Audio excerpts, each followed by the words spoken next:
இப்படி தளன்னு கொதிச்சிட்டு இருக்க சாம்பார் ரெசிபி தான் பார்க்க போகிறோம். ரொம்ப தண்ணியாகவும் இல்லாமல் திக்காகவும் இல்லாமல் ஓரளவு ஒன்று போல் இருக்க மாதிரி ஒரு சாம்பார் ரெசிபி தான். அதுக்கு முதல்ல தேங்காய் பேஸ்ட் அரைச்சி வச்சுட்டு லெமன் சைஸ் அளவுக்கு புளியையுமே கரைச்சி வச்சுட்டு சாம்பாருக்கு தேவையான காய்கறி எல்லாமே எடுத்து வச்சுக்கணும். நான் என்னெல்லாம் காய் ஆட் பண்ணியிருக்கேன்னா கத்திரிக்காய், முருங்கைக்காய், வெண்டைக்காய், கேரட், பீன்ஸ், அவரைக்காய், உருளைக்கிழங்கு இதெல்லாம் தான் ஆட் பண்ணியிருக்கேன். பருப்பு நல்லா வெந்ததுமே வெண்டைக்காவை தவிர மிச்சம் எல்லா காய்கறியுமே இதில் ஆட் பண்ணிக்கணும்.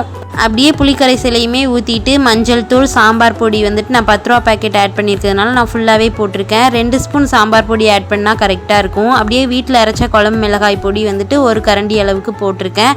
கூடவே வந்துட்டு குழம்புக்கு தேவையான உப்பு. இந்த ஸ்டேஜில் தண்ணி வேணும்னா நீங்கள் தண்ணி ஆட் பண்ணிக்கலாம். எனக்கு போதுமான அளவு இருந்துச்சு, நான் கரெக்டாக வந்துட்டு வச்சுருக்கேன். அப்படியே மூடி போட்டு நல்லா மூடி குழம்பு நல்லா கொதிச்சு ஒன்று கூடி காயெல்லாம் வெந்து வந்திருக்கும். இந்த ஸ்டேஜில் தேங்காய் பால் சேர்த்துட்டு வெண்டைக்காவை நல்லா எண்ணெயில் ரோஸ்ட் பண்ணி எடுத்துக்கணும். அப்போ தான் அந்த வளவளப்பு இல்லாமல் இருக்கும்.